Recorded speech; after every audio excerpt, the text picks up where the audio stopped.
Hablemos de la ventilación pulmonar, que es el mecanismo del flujo del aire de la atmósfera hacia nuestros pulmones y de los pulmones hacia la atmósfera. Inspiración, expiración, el paso del aire. Para esto ocupamos esto. Ocupamos la vía aérea para que pase el aire. Ocupamos una caja torácica que nos va a ayudar nos va a dar rigidez y soporte y protección. También ocupamos músculos que nos van a ayudar a expandir esta caja torácica para que así ingrese más aire, y también nos van a ayudar a empujar, o sea, a que se contraiga para expulsar aire. Y también ocupamos un parénquima pulmonar, que son los alvéolos, donde se va a dar el intercambio gaseoso de este aire que ingresa y del que sale. También para introducir hay que saber que la inspiración es un proceso activo, porque se utilizan músculos, se ocupa que se contraigan los músculos, como el diafragma, que el diafragma está inervado por el nervio frénico, que es parte del plexo cervical, dice 4, y también se van a ocupar músculos accesorios como los intercostales externos para que así se pueda expandir la caja torácica, se pueda expandir todo para que pueda ingresar aire. Por ejemplo, esta liga, el diafragma al contraerse va a empujar hacia abajo, y los músculos intercostales y los otros músculos accesorios, que esos solo son para inspiración forzada, pero estos músculos el diafragma empuja para abajo y los otros empujan para arriba. Entonces este empuje va a hacer que se aumente, aumenta el diámetro anteroposterior y el diámetro transverso. El transverso es del diafragma, o sea, el diafragma, y el anteroposterior es de la caja torácica, esta apertura.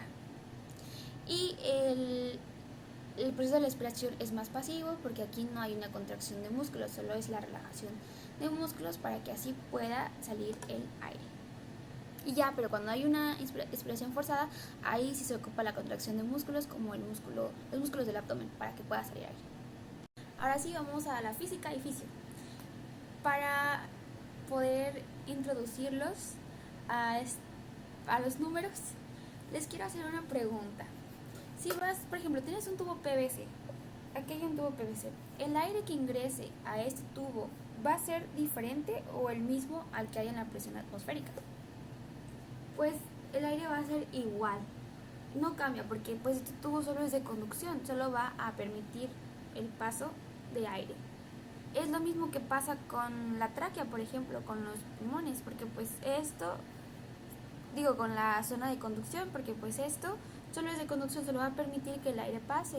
Entonces la presión atmosférica es de 760 milímetros de mercurio. Y por eso, si le ponemos, por ejemplo, sacos a este tubo, es decir, los alvéolos, la presión acá va a ser la misma, va a ser siempre lo mismo, siempre 760 milímetros de mercurio. Entonces la presión alveolar va a ser lo mismo. Que esto es igual a 0 centímetros de agua. Este cero es importante, esta unidad es muy importante para poder entender las demás presiones. Entonces, en el alvéolo la presión es de 0, porque no hay flujo. Pero lo que pasa aquí, en el tubo, pero lo que pasa en nuestro cuerpo es que aquí sí hay flujo de aire, aquí inspiramos, aquí respiramos. Entonces, esta inspiración hace que el alvéolo aumente de tamaño gracias a lo que ya habíamos mencionado, los músculos, a todo eso.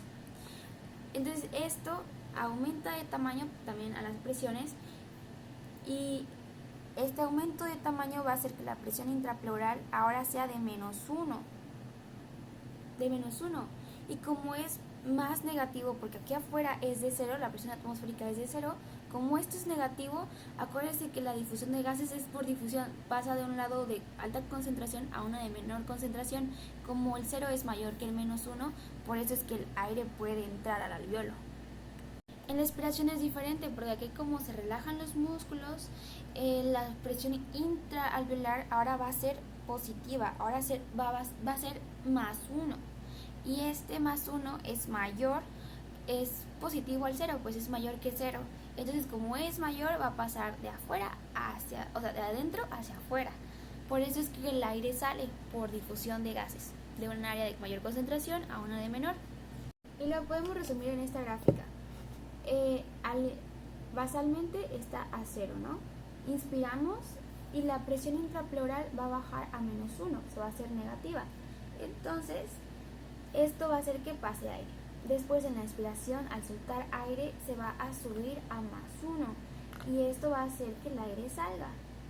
Y así, se repite. Lo interesante acá es que durante la inspiración y la expiración, la cantidad de aire ingresada va a ser lo mismo, va a ser igual 500 mililitros. Entran 500 mililitros y se salen 500 mililitros, sí o sí. Acuérdense que durante la inspiración todo se va a expandir, gracias a músculos. Pero también la caja torácica se expande, el esternón es como bisagra, se hace para adelante. Y las costillas como cuando agarras una cubeta, ¿no? Así como alas. Pero también los músculos expanden, hacen esto. Y esto hace que las pleuras, la visceral y la parietal, se muevan. Dentro de estas pleuras va a haber un líquido que va a funcionar como lubricante para que no se peguen y para que también este desplazamiento sea fácil. Cuando se jala, cuando se expande, la pleura visceral se va a ir para abajo, se va a expandir también, pero esta también va a llevarse a la pleura visceral. Entonces así se expande todo y eso permite que ingrese más aire. Pero dentro de estas pleuras va a haber una presión, que es la presión intrapleural. Y esta presión intrapleural basalmente va a estar siempre en -5 centímetros de agua. Pero cuando esta expansión sucede, se va a bajar a -7. Entonces, cuando se expande, se hace negativa esta presión y esto hace que se pueda expandir aún más. Podemos resumir todo en esta gráfica. La presión alveolar basalmente inicia desde 0, de ahí baja hacia -1, ingresa aire, de ahí sube a +1 y se expulsa aire. En la presión pleural está en -5, esta es la alveolar y esta es la pleural, está en -5, baja a -7 en la inspiración, luego otra vez sube a 5 y luego otra vez baja a -7 en la inspiración. La diferencia entre estas presiones se le conoce como presión transpulmonar, es decir, esta entre el alveolo y la pleura, esa es la presión transpleural y esta es su fórmula. Presión transpleural es igual a la presión alveolar menos la presión intrapleural. Y esto quiere decir que entre más espacio haya o entre más presión transpleural, más aire va a ingresar. Y lo mismo, si inspiramos 500 mililitros, vamos a expirar 500 mililitros. Hay que recordar que la inspiración es un proceso activo y tarda 2 segundos y la expiración es un proceso pasivo y tarda 3 segundos. La expiración tarda más que la inspiración. Ya hablé de la expansión de la caja torácica, ahora voy a hablar de los músculos accesorios, que esos son más para respiraciones forzadas. En la inspiración forzada vamos a utilizar los músculos, los intercostales externos, que son estos. Porque en la inspiración ocupamos expandir, entonces todos los músculos que expandan van a funcionar acá, como los intercostales externos, el pectoral menor, el pectoral mayor, también los serratos para poder expandir más acá, los pectorales para poder ampliar más, y también vamos a ocupar músculos de aquí arriba para poder jalar hacia arriba, como los escalenos y el famoso esternocleidomastoideo. Para la expiración ocupamos menos porque pues acá es más de relajación. Están los intercostales internos y los del abdomen, como el recto del abdomen, los oblicuos e incluso los libros que leí mencionan al transverso del abdomen. Pues para jalar, ¿no? O sea, para no jalar, sino que para como que empujar el aire. Por eso es que se ocupan los del abdomen. La expiración se produce por una relajación diafragmática y una retracción elástica. La retracción elástica, acuérdense, al inicio, los primeros videos, mencioné sobre el surfactante y un tejido elástico. Un tercio de este proceso de la expiración es por el tejido elástico, que va a tener elastina para poder estirar y el colágeno para poder reducir este estiramiento. y la mayor parte va a ser por el surfactante, que reduce la tensión superficial. A manera de resumen hice esto, espero que les sirva también a ustedes. Hay que recordar ese cuadro comparativo, hay que recordar que la inspiración es un proceso activo y la expiración es un proceso pasivo. En el activo, pues ya mencioné muchas veces que se expande todo gracias a la contracción del diafragma. La presión intraalveolar va a ser de -1, esto hace que como es negativo ingrese aire. Y en la inspiración la presión intraalveolar va a ser de +1 para que así el aire se expulse. La presión intrapleural va a ser de -7 en la inspiración, en la expiración va a ser de -5 y ya cuando se inspira pues va a bajar a -7. Cuando se expira va a subir otra vez a -5. El volumen que va a ingresar de aire es de 500 mililitros y el que se expira igual va a ser de 500 mililitros. El tiempo de la inspiración es de 2 segundos y el de la expiración es de 3 segundos. En los músculos accesorios, los que se utilizan en la inspiración son todos los que expanden, todos los que tengan una E, como los músculos intercostales externos, aeropulser, los escalenos, el esternocleidomastoideo, los pectorales y los serratos, todos los que expandan. Ustedes acuérdense, nomás véanse, todo lo que expanda va a ser inspiratorio. Y los músculos de la respiración imaginen a todos los que ayuden a que se expulse, que empuje, como los del abdomen y los intercostales internos, los internos.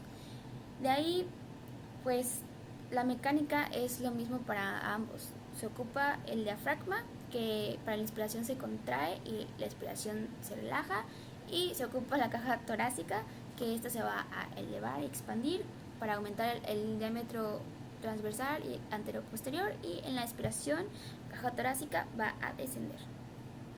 Hablemos de volúmenes de aire. Corrientemente, como se le dice, volumen corriente, normalmente se ingresan 500 mililitros y se expulsan 500 mililitros. Pero ahora le vas a pedir a tu paciente que inhale lo más que pueda, lo más que pueda. Y lo más que va a poder inhalar son 3000 mililitros, que ese es el volumen de reserva inspiratoria. Así. Ahora le vas a pedir al paciente que expire, o sea, que saque el aire. Y este aire expirado pues van a ser 500 mililitros, pero le vas a pedir ahora que saque todo lo que pueda hasta que se maree. Ese aire van a ser, lo más que puede son 1000 mililitros, que es el volumen de corriente, volumen de reserva expiratorio. Técnicamente no puede expulsar todo el aire, entonces este aire que no se puede expulsar, porque pues no se puede expulsar, se le va a conocer como volumen residual, que son 1200 mililitros. Entonces el volumen corriente, el que ingresa siempre, son 500 mililitros. Si se inspira, o sea, hay una inspiración forzada, lo máximo que puede llegar a inspirar son 3000 mililitros más. Si se exhala, que son 500 mililitros normales, pero si se exhala lo más que se puede son 1100 mililitros. Y pues el aire que se va a quedar siempre van a ser 1200 mililitros. Ahora vamos a hablar sobre las capacidades, la suma de estos volúmenes. La primera capacidad es la capacidad inspiratoria, todo lo que se puede llegar a inspirar. Tenemos el volumen corriente, que son 500 mililitros, y lo máximo que se puede inspirar son 3000 mililitros más. Entonces 3000 más 500 dan 3500 mililitros. Esa es la capacidad inspiratoria. Ahora, la capacidad residual funcional es todo el aire a la expiración. Tenemos el aire, el volumen de reserva expiratoria, más el volumen residual, el aire que no se puede expulsar.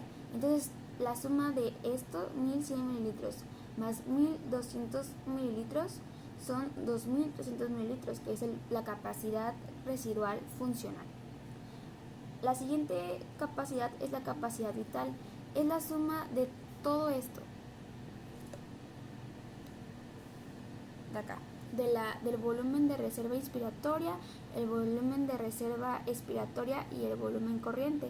Entonces son 3000 mililitros más 500 mililitros más 1100 mililitros es igual a 4600 mililitros, que esa es la capacidad vital. Y por último, si queremos juntar este volumen, el de acá residual, y sumar todos los volúmenes, va a ser la capacidad total pulmonar. Y esa capacidad total pulmonar o pulmonar total va a ser la suma de todo. Entonces son 3000 mililitros más 500 mililitros más 1100 mililitros. Habíamos dicho que son 4600 mililitros. Pero si les agregamos 1200 mililitros, vamos a tener 5800 mililitros, que es la capacidad pulmonar total, todo el aire que puede haber en el pulmón. Hay que recordar que va a haber un espacio, un sistema de conducción y uno de intercambio gaseoso. En el sistema de conducción va a haber un espacio muerto anatómico. Entonces el aire que ingresa, que es el volumen corriente de 500 mililitros, va a pasar por este espacio. Pero en este espacio va a haber aire que no va a ser intercambiado. El que sí se intercambia está en el espacio de intercambio. Y aquí el volumen corriente va a ser la suma de estos dos sistemas, porque en el sistema de intercambio va a haber más aire, va a ser 2/3, que son 350 mililitros, y en el espacio del espacio anatómico muerto va a haber solo 1/3, que son 150 mililitros. Entonces 150 mililitros más 350 mililitros van a dar los 500 mililitros, que son el volumen corriente. Ahora, el volumen respiratorio por minuto se va a calcular multiplicando el volumen corriente por las 12 respiraciones, que son las normales. Entonces 500 por 12 nos va a dar 6 litros. Son 6 litros que inspiramos al minuto. Pero, como ya mencionado, hay un espacio anatómico muerto. Este aire no es tan funcional, pues. Cuando exhalamos, lo primero que sale es este aire, pero lo que sí nos importa, que es el aire útil, es el aire que se intercambia en el espacio de intercambio. En este espacio, para calcular su volumen respiratorio por minuto, hay que multiplicar los 350 mililitros por 12 y nos va a dar un resultado de 4.2 litros por minuto. Entonces el aire útil son 4.2 litros, pero en sí el aire que ingresa por minuto a nuestro cuerpo son 6 litros. Entonces esta ventilación alveolar por minuto nos sirve porque pues es aire renovado. Y también se me olvidó decir que hay un espacio anatómico muerto, pero también hay un espacio fisiológico muerto, que son los alvéolos que que no están funcionando bien. Ese es el espacio fisiológico muerto.